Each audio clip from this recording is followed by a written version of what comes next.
Hi అండి. అందరికి మరణాత. అందరూ ఎలా ఉన్నారు? అందరూ బాగున్నారా? చాలామంది ఇలా ప్రార్థిస్తూ ఉంటారు. దేవా నాకే ఎందుకీ బాధ? నాకే ఎందుకీ శ్రమ? నాకే ఎందుకీ కష్టం అని. మీరు కూడా అలాగే చేస్తున్నారు కదా! చాలామంది ఇలాగే చేస్తారు. చూడండి, బైబిల్ గ్రంథంలో శ్రమ లేని, బాధ లేని భక్తులు మనకు కనిపించడు.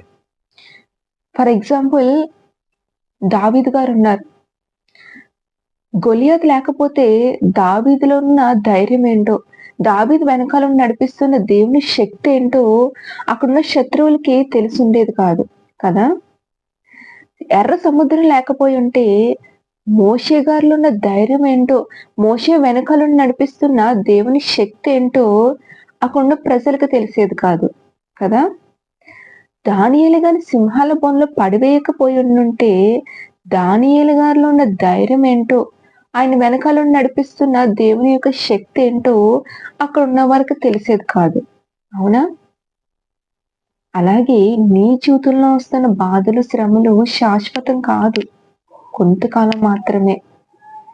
సో, ఫర్ ఎగ్జాంపుల్ చూడండి, మన లైఫ్‌లోనే ఒక స్త్రీ 9 నెలలు గర్భాన్ని మోసాక, బిడ్డని గర్భంలో మోసాక, ఆ బిడ్డని భూమి మీదకి తీసుకురావడం కొరకు చాలా బాధపడుతుంది. చాలా పెయిన్ చూస్తుంది. ప్రతి తల్లికి ఈ విషయం తెలుసు. ఆ కాసేపు ఆ పెయిన్ భరిస్తే, ఆ బాధ, ఆ నొప్పులు భరిస్తే, బిడ్డని భూమి మీద తీసుకొని రాబోతున్నాను, ఒక బిడ్డకి జననం ఇవ్వబోతున్నానని ఒక సంతోషంతో ఎంత బాధున్నా, ఎంత నొప్పున్నా, ఎన్ని గంటలన్నా సరే ఒక తల్లి భరిస్తుంది. తర్వాత ఆ బిడ్డని చూడగానే ఆ బాధంతా మర్చిపోతుంది కదా! అలాగే నీ లైఫ్‌లో వచ్చే బాధ, కష్టం, శ్రమ లైఫ్‌లో ఉండేది కాదు. నీ వెనకాల దేవుడున్నాడనే ధైర్యంతో, ఈ శ్రమ, ఈ బాధ, ఈ కష్టం నీ జీవితంలో ఉందంటే, నీ వెనకాల దేవుడు నడిపిస్తున్నాడు.